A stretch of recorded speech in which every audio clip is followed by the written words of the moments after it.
Hey everyone, it has been a minute since we have dropped an episode on the AI Knowhow feed. The last time we were here, we were sharing that we were going into the lab for something special. And frankly, we cooked up something better than we dreamed at that point. But more on that in a moment. Let's get this kicked off. I'm Courtney Baker, and this is AI Knowhow by Knownwell, helping you reimagine your business in the AI era. And I have with me, David DeWolf, CEO of Knownwell, and Dom Colasante, CEO and founder of 2X. Hey, guys. How are you? Excited to be here in an in-person version of the podcast. Yes. Live from Malvern. Live from Pennsylvania. Malvern. From 2X headquarters. Yeah. Well, and I've already hinted on something big. If you've started to put some puzzle pieces together based on where we're at and who we're with, we have some big news. As of this week, Knownwell is part of 2X, and together we're building the first go-to-market human-agentic services company. That is a big phrase right there. Can we It's a just mouthful, start actually. right there? Actually, Yeah. I think probably everybody watching or listening is, what did she just say? So can you two give a little context on what we mean by that? Yeah, I'll start. Yeah. And I think the vision here is there's such an evolution in services, in AI and SaaS and all these things coming together. And it's being talked about human agentic services or agentic operating system or AI native services, or pick your word for it. But it's really a combination of a company that does the work for you. Someone that gets the job done, whether it's a person and a human, whether it's an AI or an agent, whether it's a SaaS product and some integrated technology, pulling all those pieces together is really what the market needs. And in go-to-market, where we have these, fragmented tech stacks and all this work to do, having a business that can actually do all of those things is the sort of killer app of our generation. And so that's what we're trying to build here. Yeah. We've seen this shift in the economy where more and more buyers are interested in outcomes. They're interested in just get the work done for me, right? And historically, we've divided the work into software and we've put it into services. And we've divided those two categories up. But we have seen this shift in the market more and more where software companies are becoming services companies. They're craving the differentiation. They're craving the intimacy with the client. They're craving the ability to actually affect change, not just be some system that runs in the background. And the opposite can be said for services, right? We've seen more and more how just purely human professional services have craved something that gives them leverage, that gives them the ability to execute with more speed and precision and those types of things. And together, as Dom and I have talked about this, we've said we can see it in the market, right? The market is starting to talk about software as services and these different permutations. What's required in this new world is the integration of the human. What can humans only do? What are they uniquely qualified to do? The wisdom, the judgment, the creativity, ingenuity with the software, that agentic piece that gives us more scale and leverage. And coming at it from different ends of that go-to-market world, we envision this commercial go-to-market world coming together and creating a business that takes advantage of both and the unique differentiation that both can bring to bear, but they have to be integrated. And I think that's where the market is really struggling, is to figure out how they come together. And that's what our mission now is to do. Yeah. And what I've seen in that is you almost see versions of this coming on in the market today where it's sort of a SaaS firm kind of masquerading as a service firm, where now they could do implementations, or now they can do some integration, or they can do a little bit of pro serve or managed service around it. But it's really like this redheaded stepchild of the business that they do because they have to. Or you see some service businesses that have like an app or a thing, usually some proprietary analytics thing that they want to bring with their model. You haven't seen a business that's equal parts, equally services and software AI together. And that fusion, where so much so you can't even tell which it was, that's the category that the world needs. Customer doesn't care if it's technology or product or people. They care, did it get the job done? Was it efficient? Was it scalable? Can I dial it up and down as I need to? And a business that can respond with that kind of agility is really the next era of company, and one that we're going to build. You mentioned go-to-market fragmentation. I'm curious, can you take that idea and apply it for go-to-market fragmentation? What does that mean for people that are CMOs, that are head of revenue? What is that? How does that change what the challenge that we face today? Yeah, well, first of all, it's when we say go to market, we mean marketing, sales, and customer success all together.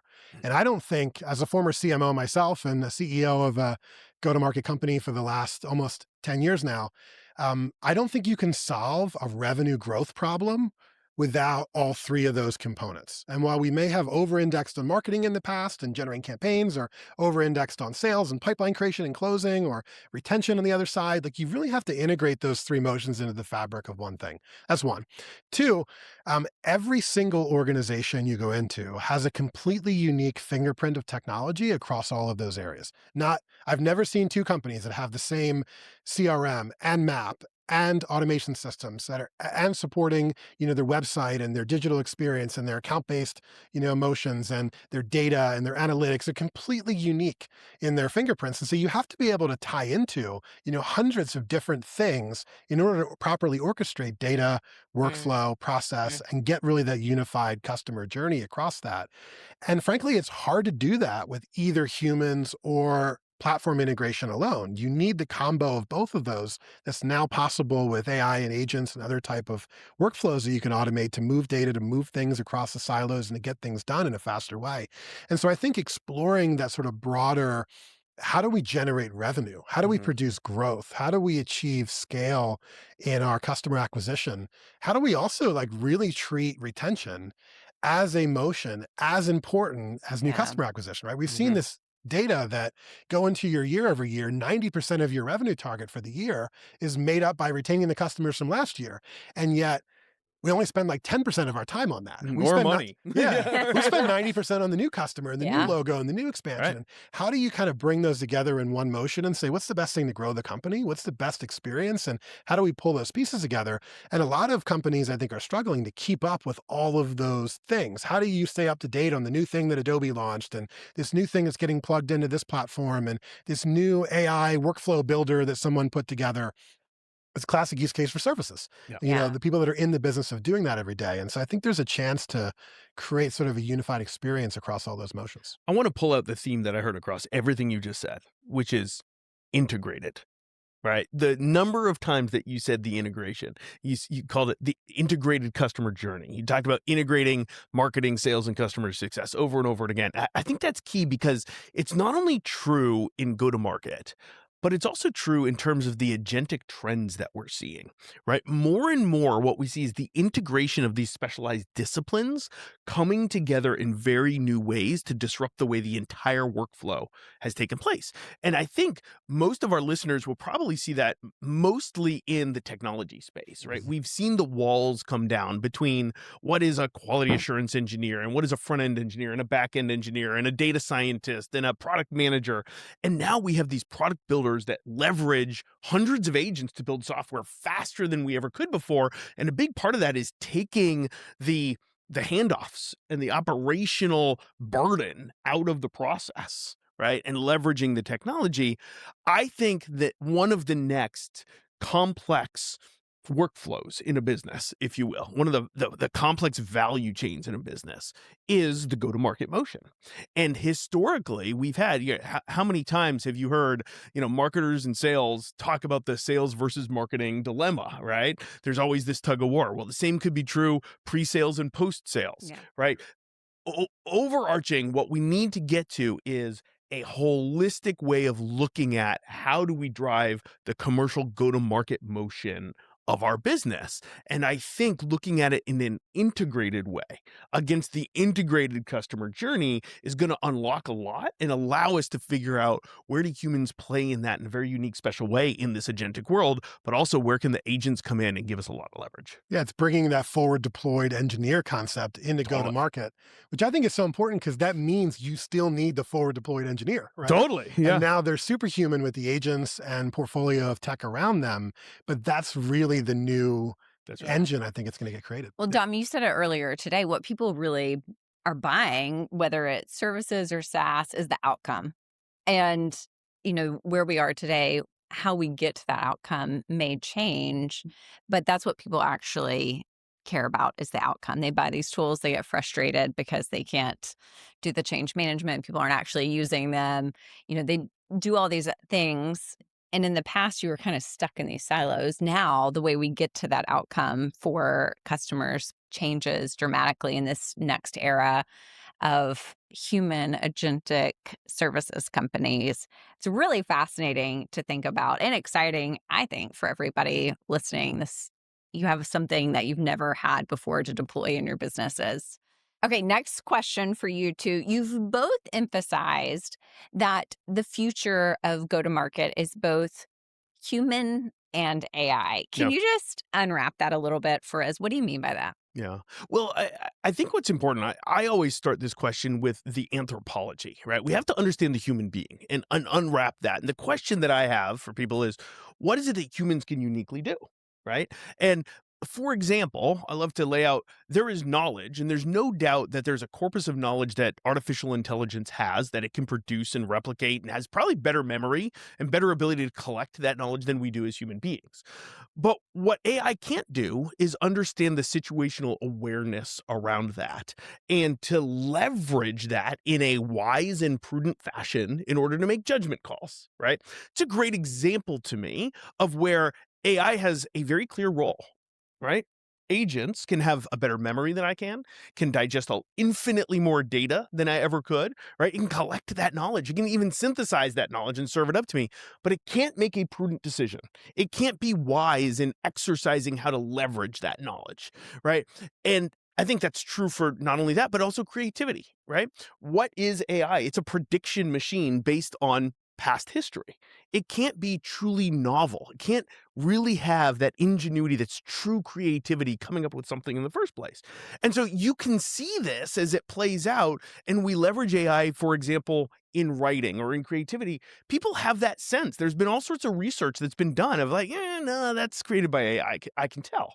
And it's because it's mechanistic, right? It's created by a machine, and it's lacking the soul that a human person has. And I think at the very highest level, Courtney, the answer to your question is what that looks like practically is humans doing what only humans can do and relying on machines for what machines can do infinitely better, and making sure that we don't confuse those two things. Yeah. We have to get really real about that. Yeah. Plus one on everything you said. I agree. I also think there's another layer I would add to it that I think the experience layer is uniquely human. And I think that when folks need to solve a go-to-market problem, to put in that context, there's someone that needs to take accountability for like, I will do that. And then I will go get it done, and then the customer doesn't care. Are they doing it themselves? Are they using agents? Are they using some portfolio of tech to execute it? But what they care is there's a person who has personal accountability, passion, and is going to not let you down at getting that job done. And then also set up whatever it needs to be. It could be, I need to write an article. I need to run a campaign. I need to update a web page. I need to create a document. I need to build a report, whatever that thing is, set it up in the most efficient way possible, which has a lot of machine capability around it. And then let's run it in a sustainable way. And I think a lot of organizations have moved those that are on the bleeding edge into these very AI forward organizations and have built, really interesting workflows and, processes to handle that. But then sometimes it breaks or it doesn't work or it moves or a system needs to get reintegrated or it can do something new and you need someone to go back in and engineer the next thing. I think those are the things that humans can do around it. And I think my view of it is all work should have a human in the work. Totally. 100% of it. That doesn't mean 100% of the work. It could be 0.5% of the work is the human part and 99.5 is the other part. But I think that human, being involved with it is this unlock of now it's something that you can sort of count on, or, you can feel like it's going to deliver that thing when you need it in the way that you want it. And you're going to be able to modify it as your organization shifts. That's so insightful, the accountability piece. I don't know that I've ever thought of it that way, but it does. It's that sense of I can trust this human. I mean, I've tried to fire some AI in my time. You I just won't unplug name it? any Is that what names. Comment. You may have, been fired by me, but it doesn't really work. Yeah. It's like, yeah, they did the thing wrong, but there is no repercussions when you can hand off to a human. That is a very different Uh-huh. experience of feeling like I trust this person. They're going to come back and deliver the thing I Yeah. ask. I don't care how they go about Yeah. doing. The other word right next to accountability that you used was sustainability and operations, right?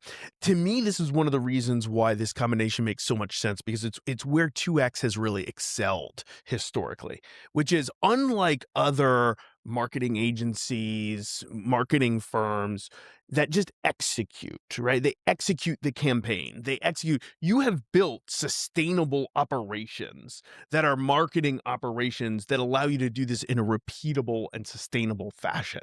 And leveraging that baseline, right? That's the differentiator that 2X has had, and be able to leverage that baseline to now agentify how we do that, and to bring together the human and the agents to operationalize go to market, not just to execute on a single campaign, not just to execute on a single, project, if you will. Yeah. I think that's really key to this next phase of where companies need us to bring them. Yeah, and that's, in my view, the most exciting part of the combination with Knownwell, is because you take that services engine of people that know how to get work done in a scalable, sustainable, accountable way, and then you add to it engineering muscle. The people that know how to build things that are enterprise grade, that are reliable, that are scalable, that you can bet your business on, and use that to support their work. I think a lot of AI work in the first era of it is people sort of tinkering and Totally. experimenting and trying and deploying this thing and seeing out how it works. I think we're beyond that phase. I Yeah. think we're in a phase where we have no tolerance for that anymore. And there's even this new phase emerging where, like, now we don't even tolerate it. We need it to be efficient. We want it to be the lowest token usage and the fastest answer and the most reliable, direct to the point thing that I need. And those things you can't do unless you actually have skills in the craft of AI engineering. Mhm. Right. And Knownwell brings a team of AI engineers and data scientists into that equation that I think, frankly, can build things more that we couldn't build before. So you two hit on this a little bit, but you talked about go to market actually being the whole customer journey, not just kind of the default sales and marketing. Obviously, with Knownwell brings a different layer of client intelligence. It analyzes all the communication flows throughout the organization. How do you see that kind of changing or being utilized by 2X in the future? First, I would say that I think a lot of the elements of great sales and marketing need to get brought into the customer experience, customer service world. Marketing's amazing at running campaigns. We should run campaigns to our customers around adoption, around utilization, around, expansion, around the sort of customer marketing discipline. I think is one of the most invested in areas in marketing for good reason. Secondly, I think in the sales area of using the customer flywheel as a community builder for new logo expansion and a lot of those things. So there's a lot of like tried and true best practices just from those other disciplines that I think can get translated really well. The piece where I think Knownwell gives us a huge jump forward is in integrating the data. And so there's your CRM data, your intent data, or your pipeline data, or your usage data, or your churn data. They're all in different places. And being able to work across those different data sources, basically, you guys have created a first party data source that no company has by looking at the unstructured data in their systems and bringing analytics onto that. But I think also being able to connect it to the other sources of data to say, who should we target? What should we say? What should be the next best action? And then using all of those like scalable sales and marketing things applied in the customer experience, customer service area, I think is a layer that's really important. The second thing I would say is there's a layer of building, AI automation and AI decision making and advanced analytics that oftentimes it gets sort of, custom built in companies. And I think there's an opportunity to bring a bit of a standardized way to do that in an operating model and an operating system that says, if my goal is more revenue, here's the data I want to use, here's the programs I want to run, here's the people I want to do it, and here's the AI I want to make it really efficient. And to bring that as sort of an answer versus little Lego blocks that may or may not fit in the environment you have. Mhm. Enterprise data, 85% of it or more is this unstructured, unmanaged, just communication that's out there, right? Video transcripts, more and more and more of them, right? It's increasing Yeah. that number, but email is already in there entrapped, right? Slack messages. We're analyzing that from a customer success perspective, right? But one of the biggest requests that we've gotten is to move up the stack. People have said, I need this analysis in my pre-sales activities as well. I want to be able to derive what are the win themes, what are the elements of my ICP, and influence my marketing campaigns with that. I want to be able to have the same type of relational intelligence in my sales process to know where a pursuit may be going off, right? And those types of things. And so the ability to take that data asset that you talk about and the context engineering that we've done, right? We haven't built our own LLM at Knownwell, right? We're leveraging the frontier models. What we've done is taken the context engineering of how do you bring all this data to bear, and now leveraging that platform, we can bring it up the stack into sales and marketing, leveraging 2X's expertise to be able to do that there. And I'm really excited about that because it's candidly what our customers have been asking us for, right? We've over and over and over again, please move up the stack. Well, now we can accelerate that now. Yeah. And it's move up the stack and then do the thing. Yeah. Execute the Yes. task. Yeah. Send the email, send the campaign, turn on the ad, send a blinky red light to someone that's going to do something. Like be Right. the orchestrator of the action, not just the source of the light. Intelligence. It's not just the intelligence now. It's That's the right. action. It's the closed loop, right? And that's what we're seeing in this agentic world, right? Is more and more of no. It's a system of action. It's not a system of intelligence that customers are dying for. Don't tell me what to do. Do it for me. Do it. Right. Right. Yeah. Yeah. Okay, so Dom, David, this also marks a leadership transition. I would love for you two just to walk us through what that's going to look like, how your roles are going to change, and what that means for 2X. Yeah. So the headline is through this acquisition, David will become the CEO of the combined company 2X, and I will support as a founder, market maker, and sort of now, digital personality. Like, Yeah. Welcome to the podcast. And the truth of it, it's been 10 years since I've founded 2X with a few other folks, and we've built this incredible company. And a lot of success to be had there to turn a company from an idea into now almost 1,400 people and over 400 million in valuation, which is like crazy for a company in our space and our sector and the time and all the volatility we've had in the market over those years. A couple of things have happened in the last couple of years, you've noticed. And through that, I've loved being out with customers, telling the story, being a marketer and a seller in a way. When you're a CMO, you never stop being a CMO. You always have that in your DNA. And Can you tell he's a storyteller? Yeah. it's just how I'm wired. It's a natural. And I think in this world, it's sort of like you get both of us running the business, but one person out there telling the story and, navigating this sort of category that we have to create. And then someone else who's a multi-time services operator, AI operator, experienced, successful CEO operating the business and making sure that the promise we make out to our customers is fulfilled and delivered and the organization is running in a healthy way and it's scaling. I mean, we've over the 9 years so far in the company, we've had a compound annual growth rate of around 70%, which means the business has basically doubled every year. And that's a hard business to scale and run. And it needs like an operator just in the operations. And so part of this transition was an opportunity to bring in a team and a company and a great capability in Knownwell and also get a world-class operator on top of the business. So I get to do the fun stuff. How did that Sorry, work? man. I don't know how that. It's done now. But the fun part about it is how complementary the two of us are, right? We've known each other for several years now and had the opportunity to work together. And the stuff that you love to do, right, is different than the stuff I love to do, right? I'm a builder. I'm an architect. I love to design businesses and to do that operations. I think we both share the storytelling. We love telling the story, but you definitely love to be out in market a lot more than I do. And I think the real story here and what's real fun is actually the partnership, right? So often, and I've been there. I've been the founder that is departing and it's a departure, right? The fun part here is it's not a departure. The fun part here is it is literally there are two roles to be had. And when you're creating a category, which Human-Agentic services, go find another company out there doing that and calling it that and thinking about it that way, right? This is unique. This is different. When you're creating a category, there is a lot of category creation to be done and we need a market maker. And there's some of that I can do, but this guy's a rock star at it. And so he's going to go do that. And I can support him in running the operations of the business. And together, I truly believe 1 + 1 is 7, right? And it's one of those unique situations where we have the relationship, we have the trust, we have the ability to put those together, and 1 + 1 can actually equal 7. I will disclose that obviously, David, I've known you for a while, and I've known that, Dom, that you were, cut from the same cloth as David. And so I kind of assumed you two would just be similar. But as I got off the phone and got to know you more and dig in deeper, I immediately was like, these two might take over the world. So Watch that out. may be coming your way very soon. It just so is true. Y'all really complement each other really well.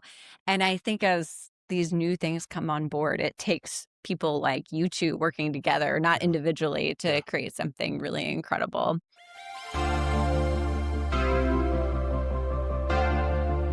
David, Dom, thank you so much for sitting with us and sharing about the future of 2X. I know I speak for a lot of people here at 2X. We are incredibly excited and can't wait to really get started in this new chapter together.